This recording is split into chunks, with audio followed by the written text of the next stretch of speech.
Hello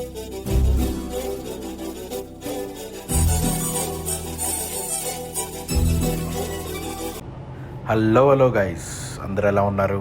అందరు బాగున్నారు అనుకుంటున్నాను. ఐ ఆమ్ ఇన్ క్యాన్సాస్ స్టేట్లో ఉన్నాం మనం, యూఎస్ఏలో.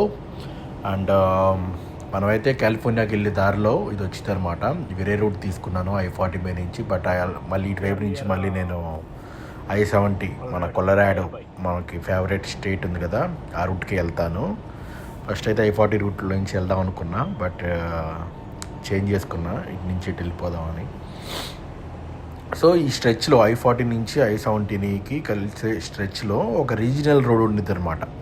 రీజనల్ రోడ్ అంటే రెగ్యులర్ మన ఊర్లో రూట్ లాగా అనమాట. చిన్న చిన్న టౌన్స్లో నుంచి వెళ్తూ ఉంటుంది. ఆ నేషనల్ హైవే కాకుండా ఒక చిన్న రూట్ అనమాట. ఇది చాలా నా ఫేవరెట్.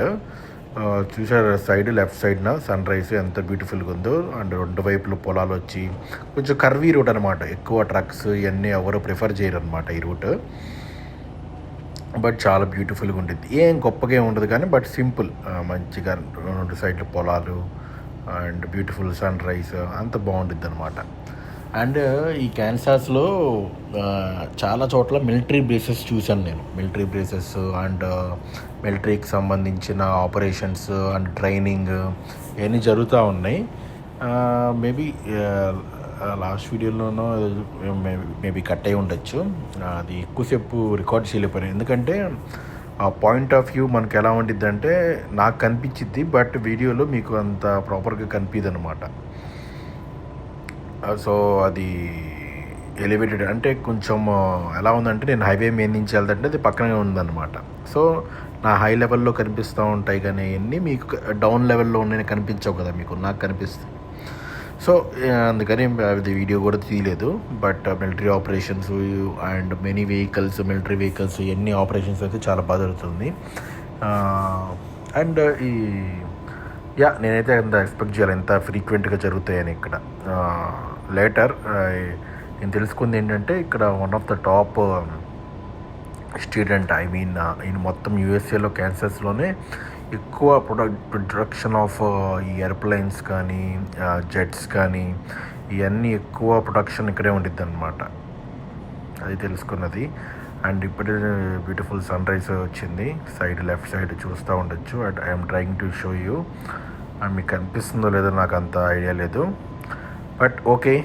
మనం అయితే ఈ క్యాన్సాస్ స్టేట్ గురించి మాట్లాడుకుందాం. క్యాన్సాస్ క్యాపిటల్ వచ్చేసి విచితా అనేది ఈ స్టేట్ సిటీ అనమాట, క్యాపిటల్. అండ్ చాలామంది మన తెలుగు వాళ్ళ పాపులేషన్ కూడా ఉంటారని నేను విన్నాను. అండ్ మెనీ టెక్ కంపెనీస్ కూడా అక్కడ ఉంటాయని. ఈ క్యాన్సాస్ స్టేట్ కూడా సన్ఫ్లవర్ స్టేట్ అంటారు, మరి ఫ్లోరిడాని కూడా అంటారు. వీళ్ళిద్దరు కొట్టుకుంటారేమో మరి రెండు స్టేట్లలో. ఎందుకంటే మెయిన్ ఇక్కడ ప్రొడక్షన్ వచ్చేసి అగ్రికల్చర్ అన్నమాట. అగ్రికల్చర్ ప్రొడక్షన్ అనేది నెంబర్ 1. ఇంట్రెస్టింగ్ థింగ్ ఏంటంటే, ఈ గోధుమ పిండి ఇది అగ్రికల్చర్లో వీట్, అదే గోధుమ పిండి అంటారు కదా, వరల్డ్లోనే నెంబర్ 1 అనమాట ఈ స్టేట్ నుంచి ప్రొడ్యూస్ అయ్యేది. చూస్తానికి డ్రై ల్యాండ్ ఏదో నార్మల్గా ఉండిద్ది, కానీ కాకపోతే అగ్రికల్చర్లో నెంబర్ 1 అనమాట యూఎస్ఏలో కాదు, వరల్డ్లోనే నెంబర్ 1, ఎస్పెషల్లీ వీట్ అంటే గోధుమ పిండి ప్రొడక్షన్లో. ఇది మెయిన్ ఏంటంటే ఆయిల్ రిసోర్సెస్ బాగున్నాయి అండ్ ఎనర్జీ కూడా బాగా ప్రొడ్యూస్ చేసిద్ది. ఇలా అగ్రికల్చర్ నెంబర్ 1. చూస్తానికి ఏదో డ్రై ల్యాండ్ అలా అనిపించింది, కానీ చాలా ఇంట్రెస్టింగ్ థింగ్స్ ఈ స్టేట్ నుంచి ప్రొడ్యూస్ చేసేది వరల్డ్కి కానీ, నార్మల్లీ ఇన్ యూఎస్ఏలో కూడా చాలా ఎక్కువ అనమాట. ప్రొడక్షన్ ఆఫ్ అగ్రికల్చర్ పెద్ద హబ్ అని చెప్పుకోవచ్చు. ఇది కూడా number 1. Oil and natural gas resources ఉన్నాయి కదా, ఇది కూడా నెంబర్ 1 అనమాట ఈ స్టేట్లో. ఆయిల్ కూడా బాగా 1800లో అప్పటి నుంచి చాలా ఫైండ్ అవుట్ చేశారనమాట. ఆయిల్, న్యాచురల్ ఎల్పిజి గ్యాసులు కానీ ఇవన్నీ చాలా ప్రొడక్షన్ అనేది చాలా ఎక్కువ అనమాట ఇది. సో ఇక్కడ సాల్ట్ రిసోర్సెస్ అంటే ఈ అండర్ గ్రౌండ్ సాల్ట్ మైన్స్ అని ఉంటాయి. సాల్ట్ మైన్స్ చాలా ప్రొడక్షన్ కూడా చాలా ఎక్కువ అనమాట. నెంబర్ 1 ఇన్ యూఎస్ఏ అని చెప్పుకోవాలి, మామూలుగా కాదు. అండ్ ఈ సాల్ట్ మామూలుగా మనం ఫుడ్లో వీటిలో డిస్ట్రిబ్యూట్ చేసేది ఇక్కడ నుంచి. అండ్ డిఐసింగ్ సాల్ట్ అంటే ఇప్పుడు స్నో పడినప్పుడు చాలాసార్లు మన ట్రక్స్లో కూడా నేను ముందు వెళ్తూ ఉంటాయి చూపిస్తూ ఉన్నాను. ఆ సాల్ట్ అంతా ఇక్కడి నుంచి తవ్వుతారన్నమాట. తవ్వి ఈ క్యాన్సర్స్లో అయితే పెద్ద హెవీగా స్నోఫాల్స్ అయితే ఉండదు, ఫ్లాట్ ల్యాండ్ కాబట్టి, అండ్ ఆల్సో మిడ్ వెస్ట్ ఏరియాలో ఉండేది కాబట్టి అంత సూపర్ హెవీ లో టెంపరేచర్స్ అయితే వెళ్ళదు. బట్ నేబర్హుడ్స్ ఉన్నాయి, ఇప్పుడు కొలరాడో ఇలాంటివన్నీ స్టేట్స్లో సాల్ట్ డీఐసింగ్ చేయడానికి సాల్ట్ అవసరం అనమాట. అందుకని ఇక్కడి నుంచి ఎక్కువ ఐ మీన్ చలిగా ఉండే ప్లేసెస్కి ఆర్ ఎక్కువ మంచు పడే ప్రదేశాల్లో ఆ సాల్ట్ వేయటానికి సంబంధించిన ప్రొడక్షన్ అంతా ఇక్కడి నుంచి తవ్వి ఆ మైనింగ్ సాల్ట్స్ నుంచి మొత్తం వేరే స్టేట్స్కి డిస్ట్రిబ్యూట్ చేస్తారన్నమాట. అందుకని ఇది నెంబర్ 1 హోల్ కంట్రీలో ఇది వీట్ అండ్ తర్వాత సాల్ట్ మైన్స్ హెవీగా ఉన్నాయి. And also oil and also energy గురించి కూడా మాట్లాడుకుందాం. ఎక్కువ ఎనర్జీ ప్రొడ్యూస్ చేసేది ఎందుకంటే ఫ్లాట్ ల్యాండ్లో ఎక్కువ ఎందుకు ఎనర్జీ అలా ప్రొడ్యూస్ అవ్వడం అంటే ఈ మిడ్ వెస్ట్ దీనికి ఉన్న జియోగ్రఫీ ఏంటంటే ఫ్లాట్ ల్యాండ్స్లో ఎక్కువ విండ్ మైల్స్ కానీ ఇవన్నీ ఎక్కువ హెవీ విండ్స్ వస్తాయి అన్నమాట. దీంట్లో ఉండటం వల్ల సో మచ్ ఆఫ్ ఎనర్జీ అనేది ప్రొడ్యూస్ అయ్యిద్ది. అండ్ ఇక్కడ చాలా డేంజర్ థింగ్ ఇంకోటి ఏంటంటే ఎస్పెషల్లీ ఇన్ వింటర్స్లో కానీ ఎక్కువ ఇవి ఉంటాయి కదా, టర్నడోస్ ఎక్కువ రావడానికి అవకాశాలు ఎక్కువ ఉంటాయి. అండ్ చాలా టఫ్ అనమాట. ఐ మీన్ టఫ్ ఎస్పెషల్లీ ట్రక్స్కి. ఎందుకంటే టర్నడోస్ కానీ లేకపోతే హెవీ విండ్స్ వస్తూ ఉంటాయి. ఫ్లాట్ ల్యాండ్లో చాలా డేంజర్ అనమాట, ఈడ్చి కొడతా ఉంటాయి. ఐ మీన్ ఎస్పెషల్లీ వెయిట్ తక్కువ ఉన్నప్పుడు మనకి వెరీ కేర్ఫుల్గా ఉండాలి ఈ ల్యాండ్స్లో డ్రైవింగ్ చేస్తున్నప్పుడు. నాట్ ఏ జోక్, చాలా సీరియస్గా ఉంటుంది. ఎందుకంటే సైడ్ మిర్రర్లో నుంచి మంచిగా సన్ రైజ్ కనిపిస్తూ ఉంది. ఎర్లీ మార్నింగ్ స్టార్ట్ అయ్యాను ఈరోజు, అందుకే చాలా నైస్ అండ్ కామ్ అండ్ పీస్ఫుల్గా ఉంది వ్యూ అయితే.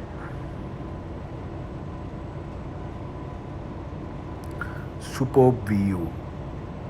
అంటే పంటలన్నీ అయిపోయినాయి కదా మొత్తం. ఇంకా ఈ టైంలో ఈ మెయిన్ ఈ వింటర్ టైంలో ఏం పండించరు అన్నమాట. మొత్తం అంతా అయిపోయి అంతా సెట్ అయిపోయింది. సో అంతా ఇప్పుడు ఎంటీగా ఉంది.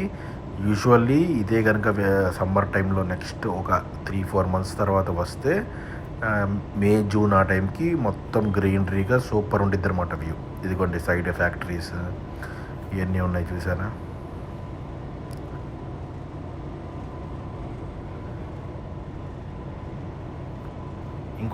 ఇంకో ఐటెం ఇక్కడ బాగా ఈ జియోగ్రఫీ ఆర్ రీజియన్ అండ్ క్యాన్సర్స్లో బాగా ఎక్కువ ఉండేది ఏంటంటే లైమ్ స్టోన్ అనమాట. లైమ్ స్టోన్ క్వారీలు ఇవన్నీ ఎక్కువ చాలా భయంకరంగా ఉంటాయన్నమాట. అండ్ ఆ లైమ్ స్టోన్ నుంచి వచ్చిన తవ్వింది చాలా రోడ్స్ వేయడానికి, సిమెంట్లో, కన్స్ట్రక్షన్లో, అంటే ఈ మిడ్ వెస్ట్ మొత్తం రోడ్స్ వేయడానికి ఉపయోగిస్తారనమాట. అక్కడి నుంచి వచ్చిన లైమ్ స్టోన్ మొత్తము తవ్వి ఈ చుట్టుపక్కల ఉన్న రోడ్స్ కన్స్ట్రక్షన్కి వీటికి అంతా డిస్ట్రిబ్యూట్ చేస్తారనమాట. వన్ మోర్ ప్రొడక్షన్ ఎక్కువ ఉండేది జిప్సమ్ అనమాట. ఈ జిప్సమ్ వచ్చేసి ఎక్కువ ఐ మీన్ సిమెంట్ ఇవి ఉంటాయి కదా, సిమెంట్లో యూజ్ చేస్తారు. డ్రై వాల్స్ నార్త్ అమెరికా అంతా కన్స్ట్రక్షన్ వచ్చేసి గోడలు ఉంటాయి కదా, మనకి ఎక్కువ సిమెంట్లు వీటిలో యూజ్ చేస్తాం. వీళ్ళు డ్రై వాల్స్ వీటిలో ఉంటాయి కదా, దాంట్లో కూడా ఎక్కువ జిప్సమే యూజ్ చేస్తారు అనమాట. అండ్ ఫెర్టిలైజర్స్ ఈ పొలాల్లో వీటిలో వేసే ఫెర్టిలైజర్స్లో వీటిలో కూడా ఉపయోగిస్తారు ఎక్కువ జిప్సమ్ అనేది ప్రొడక్ట్.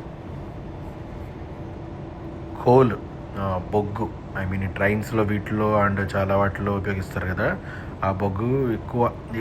అంత సూపర్ ఏమి ఉండవు ఐ మీన్, కానీ ప్రొడక్షన్ అయితే టాప్ అని చెప్పలేము కానీ, బట్ ఉన్నాయి చాలా ప్రొడ్యూస్ చేసే కోల్ మైన్స్ అయితే ఉన్నాయన్నమాట. ఈ క్యాన్సర్స్ స్టేట్లో విచిత అనే సిటీ ఉందని చెప్పా కదా, ఆ విచిత అనేది అక్కడ మెయిన్ వరల్డ్ మొత్తంలో ఏవియేషన్ అంటే ఏరోప్లేన్స్ తయారు చేసే ఫ్యాక్టరీస్ కానీ చాలా ఎక్కువ అనమాట. వరల్డ్లోనే నెంబర్ 1. ఇక్కడ ప్రొడ్యూస్ అయినంత ఏరోప్లేన్స్ వరల్డ్లో ఎక్కడ ప్రొడ్యూస్ అవ్వవు. బోయింగ్ ఉంది కదా కంపెనీ, బోయింగ్, ఇలా చాలా బీచ్ క్రాఫ్ట్ అనుకుంటా, సెజ్నా, లియర్ జెట్, ఇలా చాలా కంపెనీస్ ఎక్కువ ప్రొడ్యూస్ చేస్తారన్నమాట ఏరోప్లేన్స్. ఇక్కడి నుంచే ప్రొడ్యూస్ అయ్యి అన్నీ తయారు చేయటం, అన్ని పార్ట్స్ మ్యానుఫ్యాక్చరింగ్ అన్నీ ఇక్కడ నుంచి విజిత అనే సిటీ నుంచి ఎక్కువ ఉంటుంది అనమాట. సో ఇది one of the number 1 production. Only యూఎస్లో కాదు, మొత్తం వరల్డ్లో గురించి చెప్తున్నాను. ఎక్కువ నెంబర్ ఆఫ్ ప్లేన్స్ ప్రొడ్యూస్ అయ్యే స్టేట్ ఇదే. ఈ ఫ్లాట్ ల్యాండ్ ఉండటం వలన టొర్నడోస్ కూడా భయంకరంగా వస్తూ ఉంటాయి అన్నమాట. ఈ ల్యాండ్లో చాలా కేర్ఫుల్గా ఉండాలి. ఎస్పెషల్లీ ఎప్పుడన్నా టొర్నడో వార్నింగ్స్ ఇలాంటివి ఉన్నప్పుడు. ఎందుకంటే మౌంటైన్ రీజన్లో వచ్చే టర్నడోస్ కన్నా ఇవి చాలా పవర్ఫుల్గా ఉంటాయి. ఇది ఎస్పెషల్లీ యూఎస్లోనే చాలా డ్యామేజెస్ ఫ్యూచర్లో పాస్ట్లో చూడొచ్చు. చాలా ఇన్సిడెంట్స్ జరిగినాయి. వెరీ పవర్ఫుల్గా ఉంటాయి అన్నమాట. ట్రక్స్నే బోల్తా కొట్టి తీసుకెళ్ళిపోయి అంత పవర్ఫుల్గా ఉంటాయి. So have to be very careful. Especially tornado warnings ఉన్నప్పుడు సేఫ్ ప్లేస్లో పార్క్ చేసుకొని సెట్ అయిపోవటం బెటర్. దాన్ని చూసారు విండ్ మిల్స్ ఇవన్నీ ఎనర్జీ ప్రొడక్షన్లో కూడా మనకు ఎదురుగానే కనిపిస్తూ ఉన్నాయి. అండ్ ఎస్పెషల్లీ ఈ విండ్ మిల్స్ ఇవన్నీ ఎక్కువ ప్రొడక్షన్ చైనా వాళ్ళే చేస్తారనమాట. అందుకే ట్రంప్ మెయిన్గా చెప్తా ఉన్నాడు, అవన్నీ మేము విండ్ మిల్స్ ప్రొడక్షన్ చేసే ఎక్కువ అయ్యి మేము ఇంకా సైన్ చేయము. ఎందుకంటే ఇవన్నీ అమ్మేది అవన్నీ తీసుకొచ్చేది ఎక్కువ చైనా కంపెనీస్ నుంచే. సో వాళ్ళకి ఎక్కువ లాభం చెందుతుంది, కానీ యాక్చువల్గా దాని నుంచి ఎనర్జీ కూడా అంత ఎక్కువ ఏం రాదు అన్నట్టుగా చెప్తున్నాడు. సో ట్రంప్ మావా టాపిక్ వచ్చింది కాబట్టి మనం గ్రీన్లాండ్ ఐలాండ్ గురించి మాట్లాడుకుందాం. గ్రీన్లాండ్ రీసెంట్గా నేను డాక్యుమెంటరీ కూడా చూశాను, చాలా ఇంట్రెస్టింగ్ ఉంది. సో గ్రీన్లాండ్ అనేది ఒక చిన్న వెరీ స్మాల్ పీస్ ఆఫ్ ఒక ఐలాండ్ అనమాట. టోటల్ పాపులేషన్ వచ్చేసి 50,000 నుంచి 60,000 మంది, 50,000 to 60,000 పీపుల్ మించి ఉంటారు అనమాట. సో డెన్మార్క్కి పక్కనే ఉంటుంది యూరోప్ నేషన్కి, అండ్ మాకు కెనడాకి కూడా చాలా పక్కనే ఉంటుంది అనమాట. యుఎస్ కన్నా మాకు కెనడాకి చాలా దగ్గరకు ఉంటుంది. సో ఇది ఎప్పటి నుంచి అంటే ఇన్యూయిట్ పీపుల్ అని ఉంటారన్నమాట. ఒక తెగ, ఒక ఇండిజినస్ తెగ అని చెప్పచ్చు వాళ్ళని. సో వాళ్ళు పాపులేషన్ అలా స్టార్ట్ అయిందనమాట. ఫస్ట్ ఇక్కడ నార్త్ అమెరికా నుంచి ఆ ఐలాండ్లోకి వెళ్ళి బతకడం స్టార్ట్ చేశారు. ఆ తర్వాత మెల్లమెల్లగా క్రిస్టియానిటీ అక్కడికి వెళ్ళి అక్కడి నుంచి క్రిస్టియానిటీ బాగా డెవలప్ అయినప్పుడు యూరోప్లో వీటిల్లో అంతా అక్కడికి కూడా ఆ ఐలాండ్కి కూడా అయిందనమాట. డెన్మార్క్ డెవలప్ అయ్యి అదే వాళ్ళు కూడా ప్రాక్టీస్ చేయటం ఇప్పుడు ఎక్కువైందనమాట. బట్ మెయిన్ అక్కడ పీపుల్ ఏంటంటే ఇన్యూయిట్ పీపుల్ మెయిన్ అనమాట. ఇక్కడ కెనడాలో ఇండిజినస్ పీపుల్ అని, ఇన్యూయిట్ పీపుల్ అని ఐలాండ్స్లో, నార్త్ ఈస్టర్న్ ఐలాండ్స్లో వీటిలో ఉంటారు. నార్త్ వెస్టర్న్ టెరిటరీస్ అని ఉంటాయి అన్నమాట. సో అక్కడ కూడా ఇన్యూయిట్ పీపుల్ ఉంటారన్నమాట. ఒక సపరేట్ వాళ్ళ జాతి అనమాట. కొయ్యలు యాక్చువల్గా చెప్పాలంటే కొయ్య జాతి ఇలా ఉంటారు కదా. అలానే ఇక్కడ నార్త్ వెస్టర్న్లో వీళ్ళు కొంచెం రిమోట్ ప్లేసెస్లో ఉంటారనమాట. వాళ్ళకి ఇక్కడే మాకు -30 మైనస్ ఉంటే అక్కడ ఆల్మోస్ట్ -50 టెంపరేచర్స్, -30 to -50 మధ్య టెంపరేచర్స్ ఈజీగా టచ్ అవుతాయి అన్నమాట. ఆ రిమోట్ ఐలాండ్లో వాళ్ళు ఏంటంటే హ్యాపీగా వాళ్ళు నేచర్తో ఎటువంటి కాలుష్యం ఇలాంటివి లేకుండా హ్యాపీగా పీపుల్ నివసించే పీపుల్ అనమాట.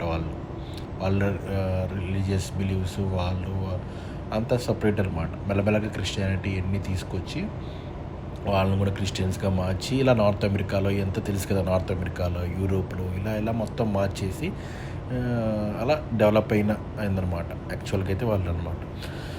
సో రీసెంట్గా ఎందుకు అందరికీ గ్రీన్లాండ్ మీద ఇంట్రెస్ట్ వీటి మీద ఎందుకు వచ్చిందంటే ఆఫ్టర్ వరల్డ్ వార్ 2 తర్వాత డెన్మార్క్కి యుఎస్ఏ హెల్ప్ చేసిందనమాట. యాక్చువల్గా డానిష్ కింగ్డమ్ నుంచి విభజించబడ్డ ఒక చిన్న ఐలాండ్ అక్కడ. డెన్మార్క్ వాళ్ళే మొత్తం అక్కడ గ్రీన్లాండ్లో ఉండే పీపుల్కి అందరికీ ఆ ఎడ్యుకేషన్ కానీ, హెల్త్ కేర్ కానీ, ఫ్రీ హెల్త్ కేర్, ఎడ్యుకేషన్ అన్నీ ప్రొవైడ్ చేస్తారు. సో గ్రీన్లాండ్ నుంచి విడిపోయిన వాళ్ళు బతుకుతున్నప్పటికీ 2009 నుంచి సపరేట్గా వీళ్ళు సెల్ఫ్ గవర్నమెంట్ చేసుకుంటా, అంటే ఇండిపెండెన్స్ అని చెప్పచ్చు. అప్పటిదాకా వాళ్ళ కింద ఉన్నప్పటికీ. సో బేసిక్గా ఏంటంటే వీళ్ళకి కావాల్సిన ఫుడ్ కానీ, ఫెసిలిటీస్ కానీ అన్నీ వీళ్ళే పండించుకుని అన్నీ చేసుకుంటున్నా కానీ వీళ్ళకి మెయిన్ హెల్ప్ మొత్తం డెన్మార్క్ నుంచే ఉంటుంది అనమాట. హెల్త్ కేర్ కానీ, ఎడ్యుకేషన్ కానీ ఏం వచ్చినా కానీ పక్కనే ఫ్లైట్స్లో వెళ్ళి అక్కడికి వెళ్ళి మొత్తం రికవరీ చేసుకుని వస్తారనమాట. సో డెన్మార్క్ వీళ్ళకి ఫ్రెండ్లీ స్టేట్ లాగా అనమాట చెప్పాలంటే. బట్ వీళ్ళే సెల్ఫ్ గవర్నమెంట్ చేసుకుంటారు మొత్తం. వీళ్ళు అక్కడ మెయిన్గా అంటే ఎక్స్పోర్ట్ ఇంపోర్ట్లు ఏం చేసుకుంటారు, వీళ్ళకి పండే బాగా ఎక్కువ రిసోర్సెస్ ఏంటంటే ఆయిల్ అనమాట. ఆయిల్ బాగానే ఉంది ఇక్కడ. And also rare earth minerals చెప్పా కదా, రేర్ ఎర్త్ అంటే 1-2 కాదు, ఆల్మోస్ట్ ఒక 15 కైండ్ ఆఫ్ డిఫరెంట్ మినరల్స్ వస్తాయి అన్నమాట. వెరీ ఎసెన్షియల్ మినరల్స్ అంటారు వాటిని. అంటే యురేనియం ఎక్కడైతే శాటిలైట్లో, ఫోనుల్లో, ఇలా ఇంకా మిలిటరీలో, వీటిలో అన్నిట్లో ఉపయోగించే బ్యాటరీల్లో అన్నిట్లో ఉపయోగించే మినరల్స్ అనమాట. అన్ని వరల్డ్ మొత్తం కొట్టుకుంటుంది వాటి కోసం. వాటి యొక్క సంపద ఎక్కువ ఉందన్నమాట ఈ గ్రీన్లాండ్ ఈ జియోగ్రఫీలో. అందుకని అందరూ ఇప్పుడు ఎగబడుతున్నారు దీనికోసం అని చెప్పి. అండ్ ఆల్సో ఫిషింగ్ మీద ఎక్కువ బతుకుతూ ఉంటారు. సేమ్ అనమాట ఇక్కడ మాకు కెనడాలో సేమ్ ఎలా ఉండిద్దో అలానే ఉండిద్ది. ఇక్కడ మాకు న్యూ ఫౌండ్లాండ్ అని ఒక ఐలాండ్ ఉంటుంది. యాక్చువల్గా ఆ ఐలాండ్లానే ఉండిద్ది గ్రీన్లాండ్ మొత్తం. పెద్ద డిఫరెన్స్ ఏమి ఉండదు. ఎందుకంటే పెద్ద డిఫరెన్స్ బాగా నియరెస్ట్ షేరింగ్ బార్డర్ అనమాట వాటికిను మనకి చాలా తక్కువ డిస్టెన్స్ గ్రీన్లాండ్కిను కెనడాకి. So mostly almost similar climate ఉండిద్ది. And also oil and gas production కూడా వీళ్ళు ఎక్కువ అనమాట. వీళ్ళు వేరే వాళ్ళకి అందరికీ ఎక్స్పోర్ట్ చేసుకుని వీళ్ళకి ఎక్కువ గవర్నమెంట్ అన్నీ సెట్ చేసుకుంటారు అనమాట. సో అలానే డిఫరెంట్ కంట్రీస్ కెనడా, అమెరికా, ఇలా యూరోపియన్ నేషన్స్ అన్నీ different kinds of military operations అన్నీ జరుగుతూ ఉంటాయి అన్నమాట గ్రీన్లాండ్లో, ఆర్క్టిక్లో.